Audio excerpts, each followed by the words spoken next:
O'zbekiston Respublikasi Prezidenti islohotlarni amalga oshirishda istiqbolli tashabbuslarni yanada qo'llab-quvvatlash bo'yicha qo'shimcha chora-tadbirlar to'g'risidagi farmonni imzoladi.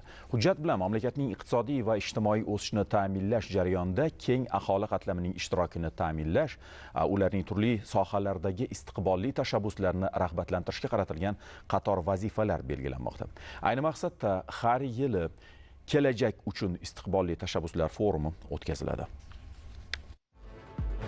Bugun O'zbekistonning jahonda nufuzi o'sib boryapti. Shubhasiz yangi davr uchun yangi g'oya va tashabbuslar, puxta o'ylangan istiqbolli rejalar, yangi marra va g'alabalar kerak bo'ladi. Hozirda mamlakatimizda fuqarolarning fikri, tashabbuslari, takliflari inobatga olinadigan mening fikrim, ochiq budjet, regulation.gov.uz, murojaat.gov.uz kabi portallar mavjud bo'lib, ular aniq maqsadlarga mo'ljallangan. Shu bois aholi keng qatlamlardan mamlakatimiz iqtisodiy o'sishini oshirish va muhim ijtimoiy muammolarni yechish bo'yicha istiqbolli tashabbus hamda takliflarni saralash va amaliyotga joriy qilishga qaratilgan yirik muloqot maydonini yaratishga ehtiyoji mavjud. Mamlakatimiz prezidentining islohotlarni amalga oshirishda istiqbolli tashabbuslarni yanada qo'llab-quvvatlash bo'yicha qo'shimcha chora-tadbirlar to'g'risidagi farmoni ana shu ehtiyojdan kelib chiqib qabul qilindi. Samarali va xalqchil islohotlarni amalga oshirishda keng jamoatchilik va jamiyatning turli qatlamlari vakillari, xususan yetuk mutaxassislar, yoshlar, tadbirkorlar, faol fuqarolar va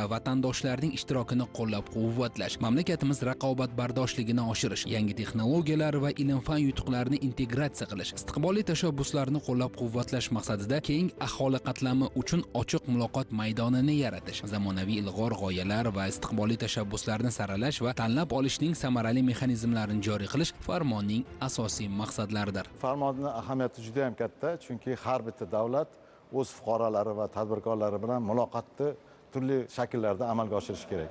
Bugungi kunda bizda bu muloqotning bir nechta formati bor. Birinchisi o'sha prezidentning har yili an'anaviy tadbirkorlar bilan avgust oyida uchrashuvi va boshqa turli boshqaruv organlarida fuqarolar bilan muntazam uchrashuvlar olib boriladi va muloqotlar olib boriladi. Lekin shijoati bo'lgan, turli loyihalarga ega bo'lgan va mamlakatni rivojlanishida katta ahamiyatga ega bo'lgan loyihalarni tanlab olish va ularga imkoni boricha davlat yordam berib, ularni ko'paytirish, mamlakat miqyosida uni amalga oshirish yoki mamlakatdan tashqari hududda yoki jahon bozoriga chiqarishga yordam berish mexanizmi hali bizda jo'naqa yo'lga qo'yilmagandi. Aynan shuning uchun bu farmonning ahamiyati shundaki, bugungi kunda tadbirkorlar yoki qandaydir g'oyasi bo'lgan olimlar, ijtimoiy g'oyalar, bu balki ilmiy g'oyalardir, fundamental g'oyalar bo'lishi mumkin yoki amaliy ahamiyatga ega bo'lgan g'oyalar bo'lishi mumkin. Ularni 4 ta mezon bo'yicha tanlab olinib, davlat ahamiyatiga chiqarish va davlat tomonidan davlat imkoniyatlaridan foydalangan holda ularni hudud va dunyo bozoriga chiqarishga harakat qilish yoki O'zbekiston bozorining ichida bu g'oyalarni amalga oshirib, ularni masshtabini oshirish. Bu davlatni, jamiyat va tadbirkorlar bilan muloqotini bitta katta bir juda bir katta shakli va platformasi. Farmonga binoan 2025-yildan boshlab har yili kelajak uchun istiqbolli tashabbuslar forumini o'tkazib borish amaliyoti joriy qilinadi. Forum O'zbekiston 2030 strategiyasida belgilangan maqsadli ko'rsatkichlarga erishish jarayonida keng aholi qatlamining istiqbolli tashabbuslarini qo'llab-quvvatlashga hamda ularning faolligini rag'batlantirish va keng targ'ib qilishga qaratiladi. Ushbu forum avvalambor keng jamoatchilikni islohotlar jarayoniga jalb qilish va istiqbolli g'oyalar va loyihalar ilgari suriladigan bir ochiq maydon yaratishga qaratilgan. Davlat va jamiyatni bog'lab turadigan yangi bir shakldagi tadbir bo'lishi kutilmoqda.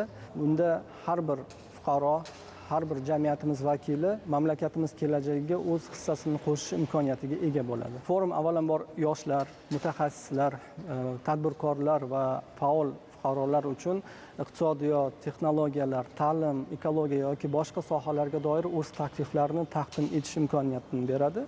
Forumga yo'naltiriladigan takliflar maxsus crowd platforma orqali saralab olinadi va ular dolzarblilik, amalga oshirish imkoniyati, ijtimoiy ahamiyati nuqtai nazaridan baholanadi. Eng saralangan loyihalar, ularning mualliflari aniq ko'mak va yordamga, ya'ni kredit, grantlar, soliq imtiyozlari yoki boshqa ko'makka ega bo'ladilar. Forum o'tkaziladigan ustuvor yo'nalishlar har yili kelajak uchun istiqbolli tashabbuslar forumiga tayyorgarlik ko'rish va uni o'tkazish bo'yicha tashkiliy qo'mita tomonidan belgilab beriladi. Istiqbolli tashabbuslarni baholash esa mentorlar kengashi tomonidan amalga oshiriladi. Mentorlar guruhining asosiy vazifasi tanlab olingan loyihani moliyalashtirishgacha va uni ishlab chiqarishga joriy etilishini to'la ta'minlash va kerak hollarda davlat yordamiga muhtoj bo'lganda davlatni qanday yordam berishi mumkin, qanday tarzda, qanday shaklda, qaysi miqdorda yordam berishi mumkin degan savollarga o'zini tavsiyalarini ishlab chiqadi va u 10 ta tanlangan loyiha bo'yicha prezidentni taqdimotiga taqdim etiladi. Strategik islohotlar agentligi forumga kelib tushgan istiqbolli tashabbuslarni yig'ish, ularni yagona ro'yxatini shakllantirish, maxsus crowd platformaga joylashtirish va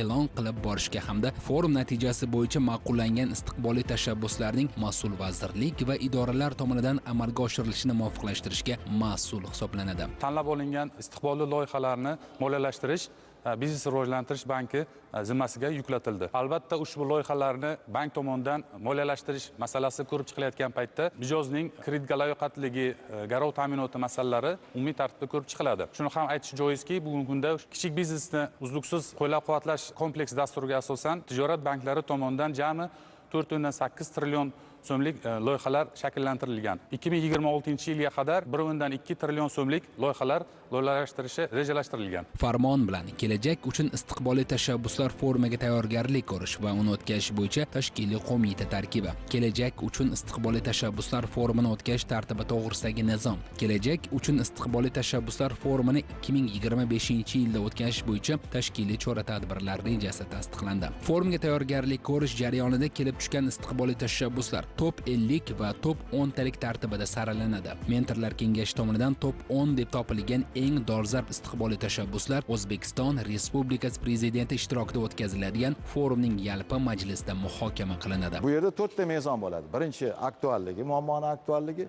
ikkinchisi g'oyani, demak, originalligi, ya'ni boshqalarda bu yo'g'i. Uchinchisi bu g'oyani resurslar bilan imkoniyatimiz borligi, yo'qligi va to'rtinchisi bu g'oyani mamlakatning kelajagiga katta bir sharoit yaratib berish.